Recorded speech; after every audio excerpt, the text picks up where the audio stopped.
Hello guys, welcome to my channel Nishirat. এখানে ভৌতিক ঘটনা শোনানো হয়।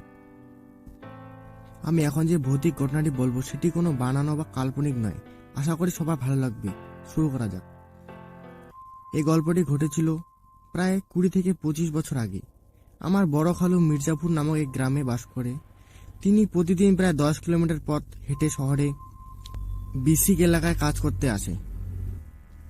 তিনি খুব সাহসী ও পরিশ্রমী। বড় খালু খুব ভোরে আজান দেওয়ার আগে ঘুম থেকে উঠে কাজের উদ্দেশ্যে বাড়ি থেকে বের হতো। তখন গ্রামের রাস্তা পাকা ছিল না, আর এখনকার মতো গাড়ি রাস্তায় চলাচল করতো না। তাই খালু হেঁটেই যেত শহরে কাজ করতে।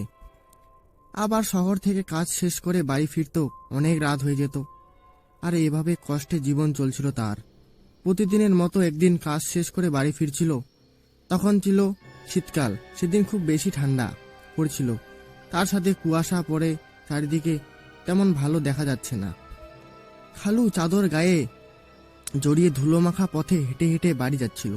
রাত তখন বেশি হয় নাই, কিন্তু শীতের রাত, তাই কেউ বাইরে নেই। মাঝে মাঝে দূর থেকে শিয়াল এর করুণ সুর ভেসে আসছে। হঠাৎ খালুর চলার পথে তার কিছুটা সামনে একটা কাফনের লাশের মতো কোনো মৃতদেহ যেন তার সামনে শুয়ে আছে, কিন্তু ঘন কুয়াশা কারণে সে ভালো করে দেখতে পেল না। তবে ওটা যে সাদা কিছু হবে সেটা বুঝতে পারল। সে ভয় না পেয়ে সামনের দিকে হাঁটতে লাগলো, কিন্তু কফনের লাশটা যেন তার সামনে পথ আগলে দাঁড়িয়ে আছে। খালু ছিল খুব সাহসী, তাই সে চিন্তা করলো সামনে সাদা জিনিসটা কি তা দেখবে, কোনো মানুষ নাকি অন্য কিছু। খালু যত সামনে এগিয়ে যায় কফনের লাশটাও সামনে কিছু দূরে হয়ে যাচ্ছে। তখন খালুর মনে কিছুটা ভয় অনুভব করছে। এভাবে কিছু দূর যাওয়ার পর সে সাদা জিনিসটা তাকে স্পষ্ট দেখতে পেল। আর তখন যা দেখলো, একটা সাদা কাফনের চকোলেটের মতো করে মোড়ানো লাশ তার সামনে দাঁড়িয়ে আছে। খালুর হাত পা তখন যেন স্থির হয়ে শরীরটা ঘামতে শুরু করলো। সে তখন চিন্তা করলো সামনের দিকে এগিয়ে যাবে নাকি দৌড় দিবে, কিন্তু তিনি ছিলেন খুবই সাহসী, তাই বুকে সাহস নিয়ে এক দুপা করে সামনের দিকে এগিয়ে যেতে লাগলো। চোখের পলকে হঠাৎ লাশটি উধাও হয়ে গেল। খালু একটি স্বস্তির নিঃশ্বাস ফেলল, আর কোনো দিকে না তাকিয়ে জোরে জোরে সামনের দিকে হাঁটতে শুরু করলো।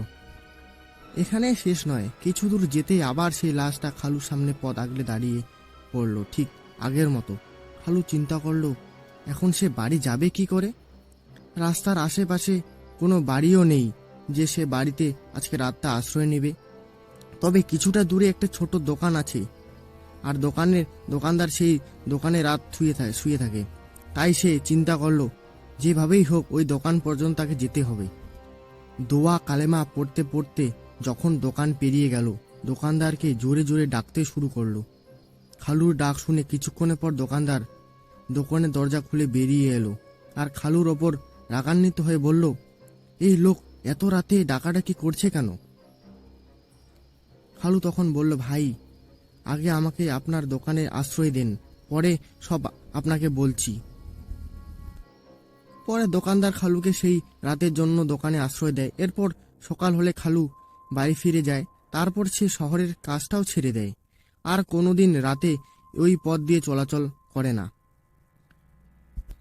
বন্ধুরা, ঘটনাটি কেমন লাগলো কমেন্ট করে জানিও। আজকে এই পর্যন্ত। সবাই ভালো থাকবেন, আর চ্যানেলকে সাবস্ক্রাইব করবেন। আর আমাদের ঘটনা পাঠাতে হলে নিশিরাত 05@gmail.com ঘটনা লিখে পাঠান। ধন্যবাদ।